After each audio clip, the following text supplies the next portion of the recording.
کیا آپ نے کبھی ہندوستان کی سب سے بدنام اور پراسرار جگہ کے بارے میں سنا ہے؟ جی ہاں، راجستھان کی اراولی پہاڑیوں میں چھپا بھان گڑھ کا قلعہ۔ آج کے اس تجزیے میں ہم اسی کی بات کر رہے ہیں۔ صدیوں سے اس کی کہانیاں لوگوں کے دلوں میں سہم پیدا کر رہی ہیں، لیکن ذرا سوچیں، کیا یہ سب محض ایک وہم ہے یا پھر ان کھنڈرات کے پیچھے واقعی کوئی گہری اور تاریخی حقیقت چھپی ہے؟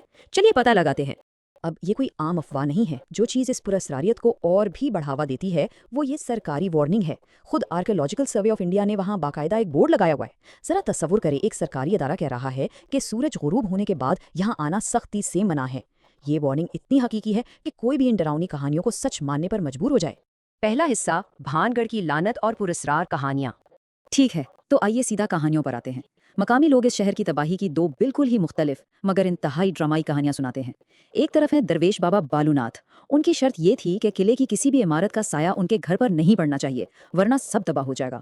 اور دوسری طرف کالے جادو کا ماہر تانترک سنگھیا، کہتے ہیں اس نے شہزادی رتناوتی کو پانے کے لیے ایک عطر پر کالا جادو کیا، لیکن وہ جادو اسی پر الٹا پڑ گیا اور ایک بھاری پتھر نے اسے کچل دیا اور مرتے مرتے اس پورے شہر کو بربادی کی لعنت دے گیا۔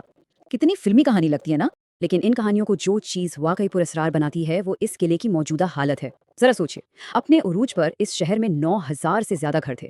آج وہ ساری دیواریں اپنی جگہ کھڑی ہیں، لیکن ان میں سے کسی ایک گھر پر بھی چھت موجود نہیں ہے، بالکل چھت کے بغیر۔ اب اسے آپ لعنت کہہ لیں یا صدیوں پرانی کوئی ناقص انجینئرنگ، لیکن مقامی لوگوں کا آج بھی پختہ یقین ہے کہ اگر کوئی یہاں چھت بنانے کی کوشش بھی کرے نا تو وہ فوراً گر کر تباہ ہو جاتی ہے۔ حیرت انگیز ہے نا؟ اور ظاہر ہے کھنڈرات کی اس عجیب سی ویرانی نے بے شمار غیر معمولی دعووں کو جنم دیا ہے۔ لوگ کہتے ہیں کہ رات کے وقت وہاں سے خواتین کے رونے اور چوڑیاں ٹوٹنے کی آوازیں آتی ہیں۔ کچھ تو یہ بھی دعویٰ کرتے ہیں کہ جیسے کوئی سایہ ان کا پیچھا کر رہا ہو۔ یہاں تک کہ بالی ووڈ والے بھی اس سے بچ نہیں سکے۔ کئی فلمی عملوں نے عجیب و غریب واقعات رپورٹ کیے ہیں، جیسے گاڑی کے بریک اچانک فیل ہو جانا۔ ایک مشہور واقعہ تو یہ ہے کہ ایک صحافی کی گاڑی کا انجن رات کی تاریکی میں اچانک بند ہو گیا اور کسی پراسرار شخص کی آواز آئی کہ انہیں تمہاری ضرورت ہے۔ رونگٹے کھڑے کر دینے والی بات ہے۔ دوسرا حصہ، سایوں کے پیچھے سائنس، کیا حقیقت اور کیا فسانہ۔ اب ذرا جذبات کو ایک طرف رکھ کر سائنس کی بات کرتے ہیں۔ سائنسی طور پر ان خوفناک تجربات کے پیچھے ایک بہت بڑی اور ٹھوس وجہ موجود ہے، جسے ہم انفرا ساؤنڈ کہتے ہیں۔ یہ ایسی آوازیں ہیں جن کی فریکوینسی 20 ہرٹز سے کم ہوتی ہے۔ ہم انسان ان آوازوں کو سن تو نہیں سکتے، لیکن ہمارا جسم انہیں بہت شدت سے محسوس کر سکتا ہے۔ اور پتہ ہے کیا؟ بھان گڑھ پرانی پتھر کی عمارتوں سے بنا ہے اور یہ علاقہ سیزمک زون 4 میں آتا ہے۔ جب تیز ہوائیں ان پرانے کھنڈرات کے بیچ سے گزرتی ہیں تو قدرتی طور پر یہی انفرا ساؤنڈ لہریں پیدا ہوتی ہیں۔ یہ لہریں انسان کے اندر شدید بے چینی، چکر اور کسی غیر مرئی سائے کے دیکھے جانے کا خوفناک احساس پیدا کرتی ہیں۔ تو بھوت نہیں، دراصل ہوا کا کمال ہے۔ اس کے علاوہ بھی ایک اور دلچسپ چیز ہے، ہمارے انسانی دماغ کی ایک ارتقائی عادت ہے جسے پیریڈولیا کہا جاتا ہے۔ ہمارا دماغ اس طرح پروگرام ہوا ہے کہ وہ بے ترتیب چیزوں میں، خاص کر اندھیرے میں، جانی پہچانی شکلیں جیسے چہرے تلاش کرنے لگتا ہے۔ ٹوٹے ہوئے ستون، تاریک کونے اور رات کے سائے، دماغ خود بخود انہیں جوڑ کر انسانی شکلیں بنا لیتا ہے، اور یوں ایک بالکل عام سا پرچھاوا ہمیں ایک ڈراونا بھوت لگنے لگتا ہے۔ ہمارا اپنا ہی دماغ ہم سے کھیل رہا ہوتا ہے۔ اب ذرا اس بہت ہی دلچسپ ریسرچ پر غور کریں۔ یہ ہمیں بتاتی ہے کہ انسان اصل میں بھوتوں کو محسوس کیسے کرتا ہے۔ گولڈ سمتھ یونیورسٹی کے ایک تجربے نے ثابت کر دیا ہے کہ سب سے بڑا عنصر دراصل آپ کی اپنی توقعات ہیں، جسے ہم نفسیات میں سجیسٹیبلٹی کہتے ہیں۔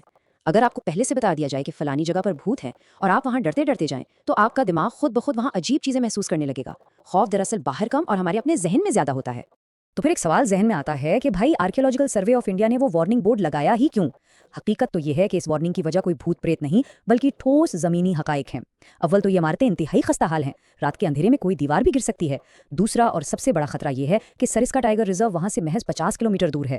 رات کے وقت بنگال ٹائیگرز، تندوے اور لگڑ بھگے ان کھنڈرات میں گھوم رہے ہوتے ہیں، اور وہ جو پراسرار چیخیں اور رونے کی آوازیں ہیں نا، وہ دراصل اکثر انہی لگڑ بگوں کی آوازیں ہوتی ہیں جو رات کے سناٹے میں بالکل کسی انسان کے رونے جیسی لگتی ہیں۔ تو وہ بورڈ محض آپ کی جان بچانے کے لیے ہے، بھوتوں سے نہیں بلکہ جنگلی جانوروں سے۔ تیسرا حصہ، حقیقی تاریخی المیہ، شہر کیسے ویران ہوا۔ اور یہاں آ کر ایک بہت بڑی سچائی سامنے آتی ہے۔ ہم نے جن کرداروں کی بات کی، شہزادی رتناوتی، تانترک سنگھیا اور بابا بالو ناتھ، تاریخ کے کسی بھی مستند ورق پر ان کا کوئی ریکارڈ سرے سے موجود ہی نہیں ہے۔ جی ہاں، کوئی دستاویز نہیں، کوئی پرانا کتبہ نہیں۔ یہ ساری کردار محض مقامی لوک داستانوں کی پیداوار ہیں، جنہیں وقت کے ساتھ ساتھ انتہائی ڈرامائی رنگ دے دیا گیا۔ تو چلیے پھر اصل تاریخ کی طرف چلتے ہیں، دیکھتے ہیں کہ واقعی کیا ہوا تھا۔ 1573 میں مادھو سنگھ نے اس شہر کو ایک انتہائی اہم اور خوشحال مرکز کے طور پر بسایا تھا۔ زندگی عروج پر تھی، لیکن پھر سیاسی حالات بدلے۔ 1720 میں آمیر کے راجا سوائی جے سنگھ نے اس پر قبضہ کر لیا۔ یہاں سے بھان گڑھ کی سیاسی اہمیت ختم ہو گئی اور وہ بس ایک عام سا ثانوی قصبہ بن کر رہ گیا۔ لیکن یہ اصل تباہی نہیں تھی، آخری دھچکا کچھ اور ہی تھا۔ اور وہ سال تھا 1783۔ یہ وہ سال تھا جس نے اس ہنستے بستے شہر کو مکمل طور پر ویران کر کے رکھ دیا۔ شمالی ہندوستان میں ایک انتہائی ہولناک قحط پڑا جسے چالیسا قحط کہا جاتا ہے۔ ایل نینو کے موسمیاتی اثرات کی وجہ سے پانی اور خوراک کی اتنی شدید قلت ہو گئی کہ اس علاقے میں زندہ رہنا ہی ناممکن ہو گیا۔ اس المناک آفت نے ہزاروں جانیں لے لیں اور جو بچ گئے وہ علاقہ چھوڑنے پر مجبور ہو گئے۔ یوں بھان گھڑ ایک آباد شہر سے مکمل بے جان کھنڈر میں بدل گیا۔ اب ذرا موازنہ کیجیے، ایک طرف ہے وہ جادوئی لعنت کی کہانی جو ہمیں بتاتی ہے کہ راتوں رات کوئی غیر مرئی تباہی آئی، اور دوسری طرف ہے وہ تلخ تاریخی حقیقت جس میں سیاسی تنزلی کے بعد ایک بھیانک قحط نے آہستہ آہستہ اس شہر کی بنیادیں ہلا دیں۔ اصل غیر مرئی خطرہ کوئی بھوت یا کالا جادو نہیں تھا، بلکہ وہ بدلتے موسمیاتی اور سیاسی حالات تھے جنہوں نے ایک پورے شہر کو موت کے گھاٹ اتار دیا۔ چوتھا حصہ، خرافات بمقابلہ حقائق، افسانے کیوں زندہ رہتے ہیں؟ اب آپ سوچ رہے ہوں گے کہ جب تاریخی حقائق اتنے واضح ہیں تو لوگ ان بھوتوں کی کہانیوں پر کیوں یقین رکھتے ہیں؟ اس کی بڑی وجہ ہماری اپنی انسانی نفسیات ہے۔ ہمارا دماغ نا قدرتی آفات کی اس بے ترتیب اور المناک حقیقت کو قبول کرنے کے بجائے ایک ایسی کہانی سننا زیادہ پسند کرتا ہے جس میں ایک واضح ولن ہو، جیسے کوئی تانترک۔ اس سے ہمیں دنیا کے حالات پر کنٹرول کا ایک جھوٹا سا احساس ملتا ہے۔ دوسری بات یہ کہ مقامی سیاحت کا تو پورا کاروبار اس خوفناک والے لیبل پر چل رہا ہے، اور آج کل کے سوشل میڈیا الگورتھمز وہ بھی تو ان ڈراؤنے اور سنسنی خیز دعووں کو ہی زیادہ پھیلاتے ہیں، کیونکہ ایک سیدھی سادی تاریخی حقیقت اتنی توجہ حاصل نہیں کر سکتی۔ اور یہ بات اس شاندار اقتباس سے کتنی اچھی طرح واضح ہوتی ہے۔ مشہور سائنسدان میری کیوری نے کہا تھا کہ زندگی میں کسی بھی چیز سے ڈرنے کی ضرورت نہیں، بس اسے سمجھنے کی ضرورت ہے۔ اب وقت ہے کہ ہم زیادہ سمجھیں تاکہ ہم کم ڈریں۔ بالکل 100% درست بات۔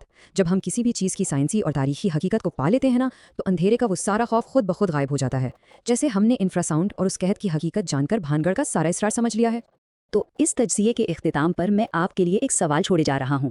ذرا سوچئے، کیا یہ حقیقت کسی بھی خیالی بھوت یا لعنت کی کہانی سے کہیں زیادہ ہولناک نہیں ہے کہ ایک انتہائی ترقی یافتہ اور ہستہ بستہ شہر محض موسمیاتی تبدیلیوں اور قدرتی آفت کے باعث ہمیشہ کے لیے صفحۂ ہستی سے مٹ سکتا ہے؟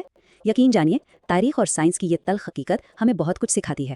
حقائق کو جانیے اور اپنے آپ کو ان بے بنیاد خوف سے آزاد کیجیے۔ مجھے امید ہے کہ آج آپ کو بھان گھڑ کی سچائی کو ایک بالکل نئے اور واضح زاویے سے دیکھنے میں مدد ملی ہوگی۔